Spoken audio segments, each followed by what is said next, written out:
Say welcome to our channel. Say this video is all about me. How I arrived, how old I am now. And this is going to be a crazy wild one.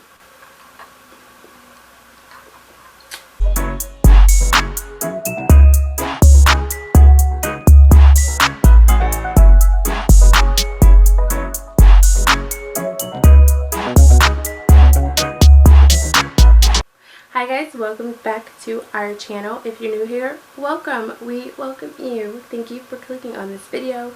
I send nothing but positive love out there. So don't forget to subscribe and like this video, and don't forget to click the notification bell so you know when we are posting. And this is going to be a crazy wild one. Let me tell you. Hold on. I gotta sit for this one.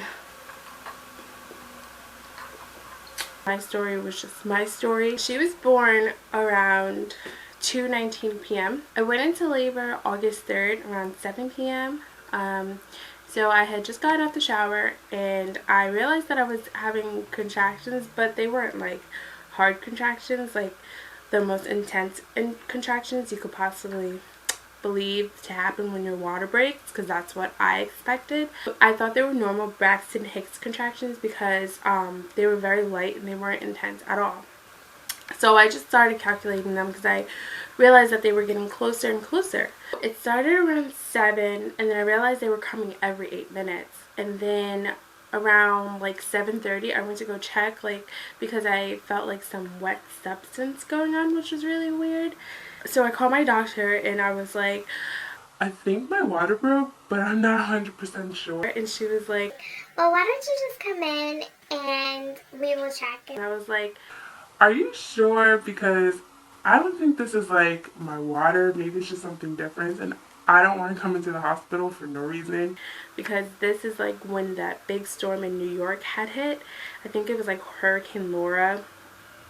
So I was like, yeah, I don't want to make the trip, like, because what if it's not worth it? And I'm not sure, like, if this is like false labor. So she was like, well, you should just come in and so we can check you out and we can rule out if it's false labor or not. I'm like, I'm still in front of my doctor. I'm like, are you sure? Like, should I really just come in? She's like, Jasmine, just come in. We'll check you. If it's nothing, then you can go home. I said, okay. So in the meantime, while I'm doing this, my fiance and my best friend are in the next room over putting the baby's crib together. I gotta tell you, they are troopers because they were working on this crib for about a good 2-3 hours. They were taking a break. Right before they start eating their dinner, I'm like, don't even open it. We have to go to the hospital. I think I'm in labor. So calm, very calm. My friend was like, are you serious? Because I've been doing drills previously. So she's like, is this real? Like, are you serious? And I'm like, I'm not sure, but the doctor told me to come in so she can check me out. We go to the hospital. I do the whole check-in and everything. They check me. My fiance had to stay in the waiting room because while they were examining me, he's not allowed in there. So she's checking me and she's like, yeah, your water definitely broke. I'm like, oh, this is really happening. I'm about to give birth. My mind just started filling up. I was like, oh my goodness, I'm really gonna have a baby. So I was like, can you go get my fiance? He's in the waiting room. I need him to be here because I have really bad anxiety. And I'm a type of person, I'm a planner, so I like to plan things out. This was not part of the plan. This is not part of my birth plan.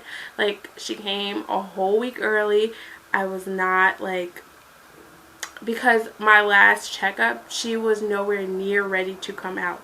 So that's why I was like so shocked that she was coming. My fiance comes, they take us to the labor and delivery room, which was very gorgeous. So they hooked me up to the machines. They started the what's it called? That medicine that I'll insert it, but they start the medicine that helps your contractions come along quicker so I can deliver the baby. So this is around 9 o'clock at night and my contractions still are good. I'm walking around, I'm doing fine. The nurse around 11 o'clock asks me if I want an epidural. I tell her yeah, let's do the epidural because I know I want to sleep because I have a very big day tomorrow because I know the baby is coming.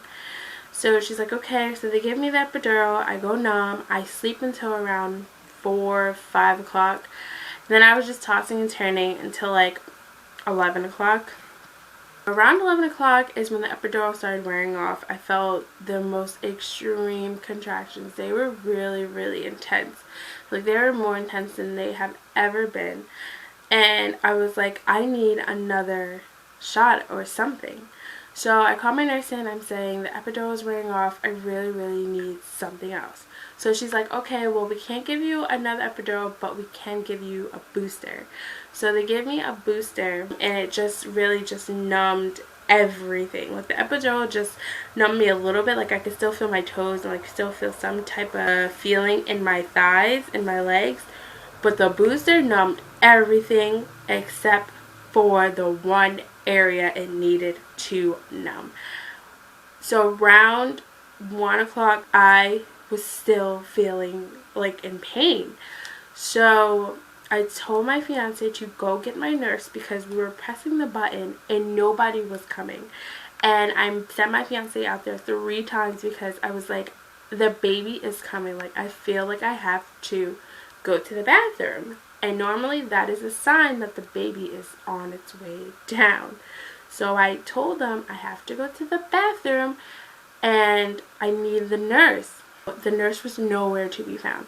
We went out there 4 times now.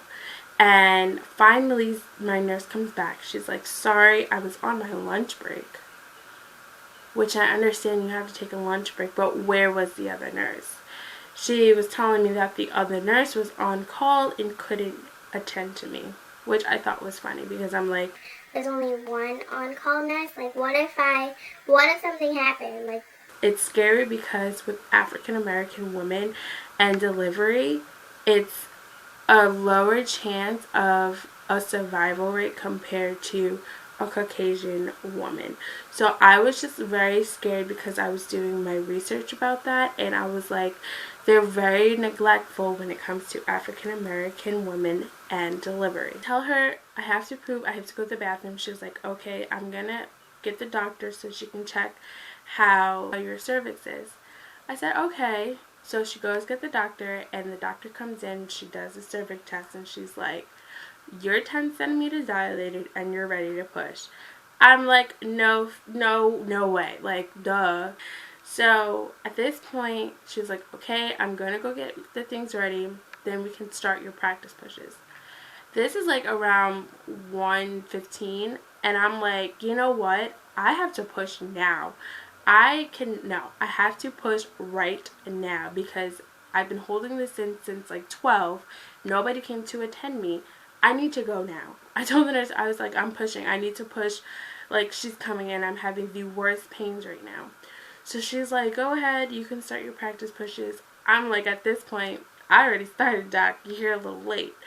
So the doctor comes in around like 1:30, and she's like, okay, you ready to have this baby? As I'm practice pushing. Yeah, I'm ready to have this baby. I was ready to have this baby an hour ago.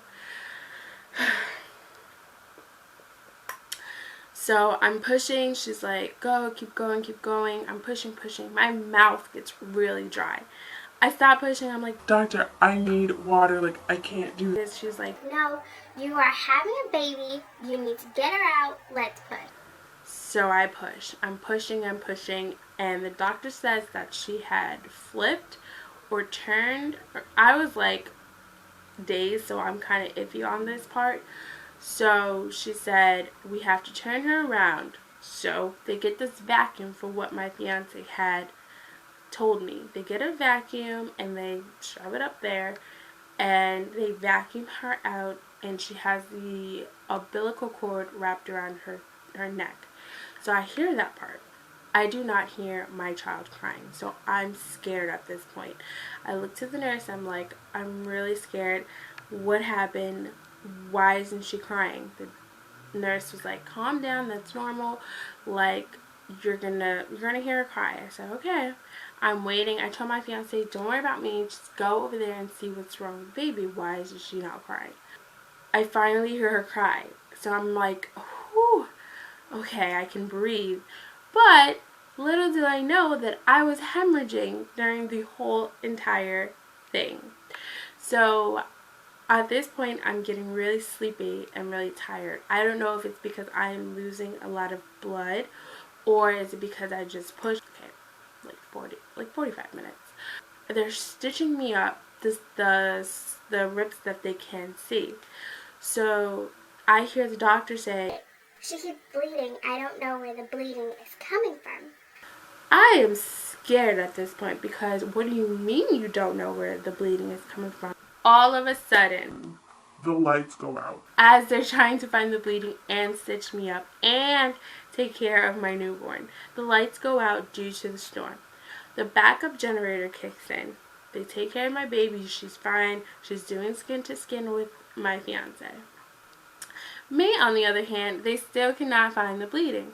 So she's I like, call the other doctor. I need help because I do not know where this bleeding is coming from. So they call the other doctor. The generator goes out. I'm like, are you kidding me? Like, what is going on? So they have this light thing that they put on their head. It's like a headband with a light. So they're using that because all the lights in the hospital went out. The backup generator went out, which was pretty scary. So they're stitching me up, and the doctor says, oh, I found it. It was like a very big, deep cut that was inside of the area of where they had shoved the vacuum in. So I'm suggesting that the vacuum had scratched me as they were shoving it up there to get her out. All I know is that I had 7 stitches, okay? So they put me Foley's inside of me. So the Foley's had to stay inside of me for that night into that morning. It was extremely painful to transfer me into the postpartum room because I barely could not move. Like, it took me a good 30 minutes just to get myself out of the bed into the wheelchair because I couldn't move. Like, it was really intense. So I had to sleep with the Foley inside me, which is very uncomfortable. I was like stiff as a board because I couldn't move. I'm doing skin to skin with my daughter, and I had to do all the extra stuff to be able to discharge. So they did all her tests, and they did tests on me. I was fine. She was fine, thank God. And that is my labor story, which was pretty crazy. I hope you guys enjoyed this video. I hope this doesn't scare new moms that are coming because it's such a beautiful thing. Do not get scared. I hope my story doesn't scare you because everyone's story is different. And with that being said, I hope you guys enjoyed this video. Don't forget to like and subscribe, and we will see you guys soon. Bye!